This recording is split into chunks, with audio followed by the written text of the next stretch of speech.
बिस्मिल्लाहिर्रहमानिर्रहीम। अल्लाहुम्मा सल्लि अला मुहम्मद व आले मुहम्मद व अज्जिल फरजा आले मुहम्मद। Today we are studying depression of freezing point. आज हम डिप्रेशन ऑफ फ्रीजिंग पॉइंट के बारे में पढ़ रहे हैं। तो मैंने लास्ट टाइम भी आपको बताया था कि जब non volatile non electrolyte solute को हम हल करते हैं किसी भी सॉल्वेंट के अंदर,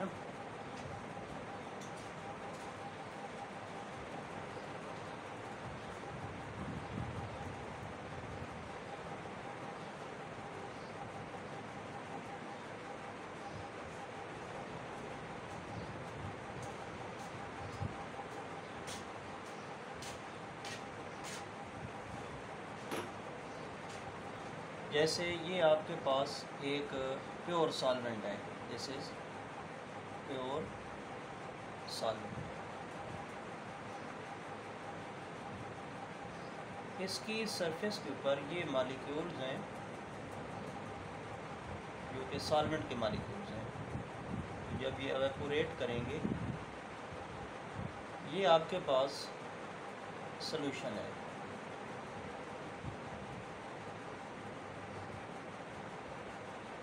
इसमें सॉल्यूट के पार्टिकल्स भी हैं, this is the solution.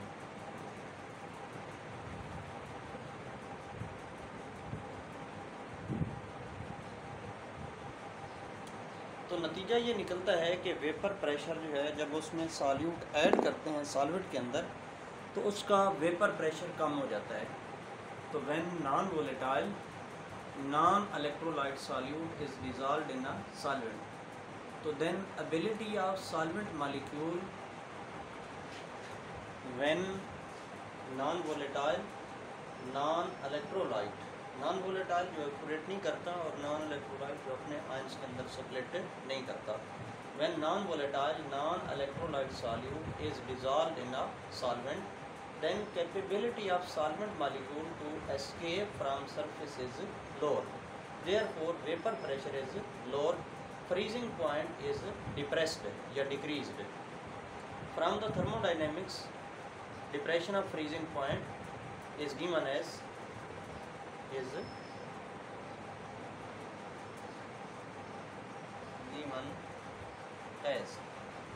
delta TF is directly proportional to M, which is the molality of solution. Delta TF is equal to KFM.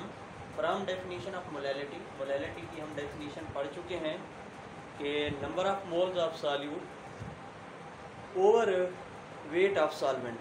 क्योंकि हम वेट ऑफ सॉल्वेंट जो है वो ग्राम्स में लेते हैं, तो किलोग्राम में तब्दील करने के लिए इसको 1000 पे आप डिवाइड कर देंगे, ये किलोग्राम में आ जाएगा। तो N2 over W1 over 1000, M is equal to W2 over M2 multiplied by 1000 over W1।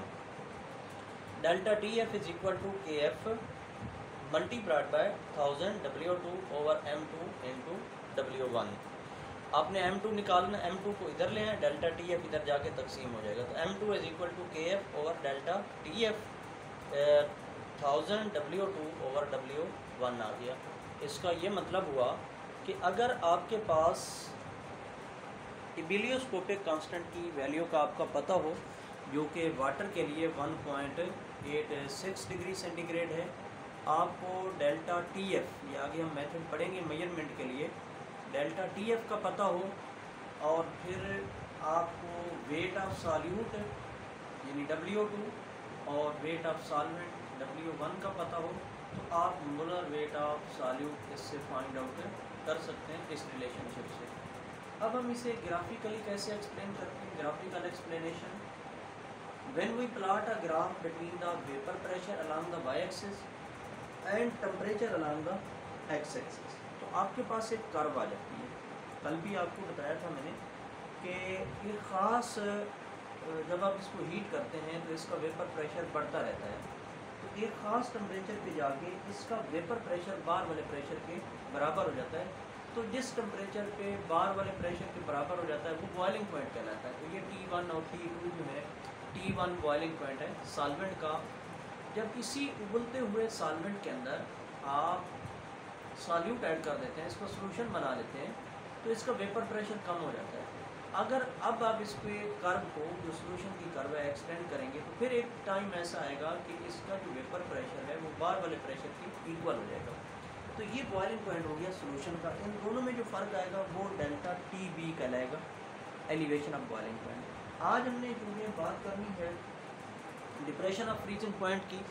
तो ये है प्योर सॉल्वेंट, ये कर्व है प्योर सॉल्वेंट के लिए, ये है सोल्यूशन के लिए। इस टेम्परेचर पे जाके जो ये जाके फ्रीज़ करता है तो ये टेम्परेचर है, जब कम करते जाते हैं तो एक वक्त आता है, असल में फ्रीजिंग पॉइंट होता क्या है कि जिसके ऊपर दोनों लिक्विड और solid phase of a substance equilibrium में एग्जिस्ट करें। जैसे वाटर है, ये वाटर और आइस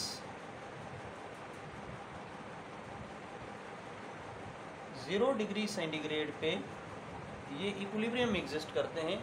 ये टेम्परेचर कहलाता है freezing point, temperature at which liquid and ये लिक्विड फेज़ है, आइस जो है सॉलिड फेज़ है, और ये आपके पास वाटर जो है ये लिक्विड फेज़ है। Temperature at which liquid and solid phases of a substance को exist in equilibrium with each other, this is called a freezing point. तो ये इसका फ्रीजिंग पॉइंट है। ये लाइन जो है ये शो कर रही है सॉलिड को, ये लाइन यहाँ से यहाँ तक ये लिक्विड को शो कर रही है।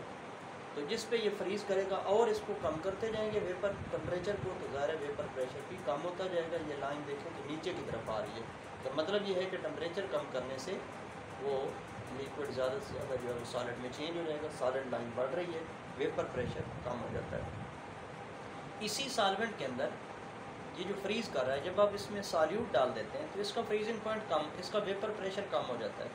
ये इसका वेपर प्रेशर, इसका मतलब ये हुआ इस कम वेपर प्रेशर वाले से जो सोल्यूशन बनेगा वो भी कम वेपर प्रेशर वाला वो सॉलिड, और जब लिक्विड इक्विलिब्रियम में एग्जिस्ट करेंगे तो वो कम वेपर प्रेशर वाला होगा। तो इसका मतलब ये हुआ कि सोल्यूशन के लिए कर्व नीचे आ जाएगी, ये नीचे कर्व है। तो अगर आप इस कर्व को देखें तो ये यहाँ आके टच कर जाती है, ये लिक्विड, इसमें आपने सॉल्यूट डाला तो ये यहाँ आ जाएगी। वो सॉल्यूट के पार्टिकल जब लिक्विड के दरमियान में आ जाते हैं तो ज़ाहिर है एक बात तो ये है कि वो लिक्विड के मॉलिक्यूल दूर दूर हो जाएंगे, अब उनको जमा होने में या इकट्ठा होने में ज़्यादा टाइम लगेगा, तो जिसकी वजह से उसका वेपर प्रेशर क्या हो जाएगा, कम हो जाएगा। इसी लाइन को ये है, अब आपने इसके अंदर सॉल्यूट ऐड किया तो इसका ये वेपर प्रेशर आ गया। इसको अगर एक्सटेंड करेंगे तो ये सॉलिड लाइन को टच कर जाएगी, जिस लाइन पे ये, जिस टेम्परेचर पे ये टच करती है, ये T2 टेम्परेचर है। अब T1 जो है ये ज़्यादा है और T2 कम है, तो T1 में से T2 निकाल दें, T1 माइनस T2, ये डेल्टा TB आ जाएगा। तो ये है डिप्रेशन इन डेल्टा TB नहीं है, डेल्टा TF। ये आपके पास डेल्टा TF आ जाएगा। तो ये है डिप्रेशन इन फ्रीजिंग पॉइंट। अब यहाँ पे ये भी अंडरस्टैंड करना ज़रूरी है कि KF क्या है। KF is the molar freezing point constant. इसको क्या बोलते हैं, मोलर फ्रीजिंग पॉइंट कांस्टेंट कहते हैं। Actually it is the depression in freezing point. ये देखें तो डेल्टा TF KF के बराबर हो जाता है जब आपके पास मोलैलिटी 1 के इक्वल हो जाए। Molality is equal to 1 mole पर kg, तो then delta TF is equal to KF। तो it is depression in freezing point when molality of solution is unity. जब आपके पास सॉल्यूशन की जो मोलैलिटी है वो 1 के इक्वल आ जाएगी, तो जो जितना उसका जो फ्रीजिंग पॉइंट डिप्रेस होगा वो उसका कहलाएगा वो molar boiling point, molar freezing point constant, या इसी का दूसरा नाम क्रायोस्कोपिक कांस्टेंट है। आपने ये देखा होगा कि ये जो गुल्फियाँ जमाते हैं तो उन्होंने वो नीचे आइस जो रखी होती है उसमें नमक डाला होता है। तो नमक डालने से क्या होता है कि उस आइस का टेम्परेचर कम हो जाता है 0 से। अब ये आइसक्रीम में जो इस्तेमाल करते हैं आइसक्रीम फ्रीज़ करने के लिए, तो उसमें भी तो इस तरह उसका टेम्परेचर इतना, अगर एक कह लो कि सॉल्यूट NaCl का 1 किलोग्राम बर्फ़ के अंदर अगर आप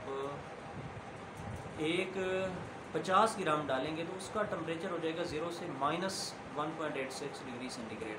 तो आधा किलो डाल देंगे तो फिर उसका कितना वो -17 पे जाके पहुंच जाता है, जिससे वो फ्रीजिंग मिक्सचर बन जाता है और उससे वो कुल्फियाँ जमाने वाले इस्तेमाल करते हैं। तो KF की वैल्यू क्या है, 1.86 डिग्री सेंटीग्रेड। ये मुख्तलिफ सॉल्वेंट के लिए मुख्तलिफ होता है। ये जो वैल्यू लिखी हुई ये सिर्फ वाटर के लिए है। तो KF is the molar freezing point constant और क्रायोस्कोपिक कांस्टेंट, और it is the depression in freezing point when molality of solution is unity, तो delta T F is equal to K F. तो ये है फ्रीजिंग पॉइंट क्या है, it is the temperature at which solid and liquid phases of a substance को exist, दोनों एक दूसरे के साथ इक्विलिब्रियम में एग्जिस्ट करते हैं, को exist in equilibrium, this is called a freezing point. Thank you, अल्लाह हाफिज़। अल्लाहुम्मा सल्ली अला मुहम्मद व अला आलि मुहम्मद व अज्जिल फरजा।